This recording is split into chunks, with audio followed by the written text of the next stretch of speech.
നമ്മുടെ വീട്ടിൽ തന്നെ ഉണ്ടാക്കിയെടുത്ത ഈർക്കിൽ തുടപ്പ കൊണ്ട് വളരെ ഉപയോഗപ്രദമായി നമുക്ക് വീട് അടിച്ചു വാരാം. അതില്ലാത്തവർ കടയിൽ നിന്ന് ഒരു 40 രൂപയുടെ തുടപ്പ വാങ്ങിച്ചാൽ മതി. അതിൽ പകുതി എടുത്ത് കെട്ടി മാറ്റിവെക്കുക. ജനാലയും താഴ്ഭാഗങ്ങളും അടിച്ചു വരാൻ വളരെ കുറച്ച് ഈർക്കിൽ മാത്രം എടുത്ത് ഇതുപോലെ ഒരു കമ്പിൽ കെട്ടിവെച്ചാൽ റൂഫിനോട് ചേർന്നുള്ള ഉയരമുള്ള മതിലിലും പറ്റിപ്പിടിച്ചിരിക്കുന്ന ചിലന്തി വലകളും പൊടികളും മാസത്തിലൊരിക്കലെങ്കിലും ഇതുപോലെ നന്നായിട്ട് ഉയരങ്ങളിലും താഴെയും ഒക്കെ അടിച്ചു മാറ്റിയതിനു ശേഷം ഒരു മതിൽ അടിച്ചതിന് ശേഷം ആ തുറപ്പയുടെ ഈർക്കിൽ ഒന്ന് നന്നായിട്ട് തുണി കൊണ്ട് തുടച്ചതിന് ശേഷമേ വേറെ ഉപയോഗിക്കാവൂ. ഇല്ലെങ്കിൽ അതിൽ പറ്റിപ്പിടിച്ചിരിക്കുന്നത് മതിലായി പാടുവീഴാൻ സാധ്യതയുണ്ട്. അതുകൊണ്ട് വളരെ ഈസി ആയിട്ട് ചിലന്തി വലകളും അഴുക്കും പൊടിപടലങ്ങളും പറ്റിപ്പിടിച്ചിരിക്കുന്നത് മതിൽ നിന്ന് നമ്മൾ മാസത്തിലൊരിക്കൽ ഇതുപോലെ ചെയ്താൽ മതിൽ എപ്പോഴും വെട്ടിത്തിളങ്ങുന്ന പുതിയതുപോലെ ഇരിക്കും. ഇല്ലെങ്കിൽ ചിലന്തി വലകളുടെ പാടുകൾ വീഴുന്ന മതില് വരകളും കറുത്ത വരകളും വൃത്തികേടുമായി പോകും.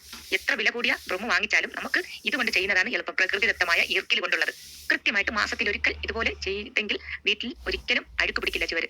ഇല്ലെങ്കിൽ പൊടിപടലങ്ങൾ മതിലിന് പറ്റിപ്പിടിച്ചിരുന്ന് അഴുക്കുമാതിരി കട്ട പിടിച്ചിരിക്കും. കൂടുതൽ ദിവസമായാൽ അത് മതിലിൽ നിന്ന് വിട്ടുപോകത്തുമില്ല.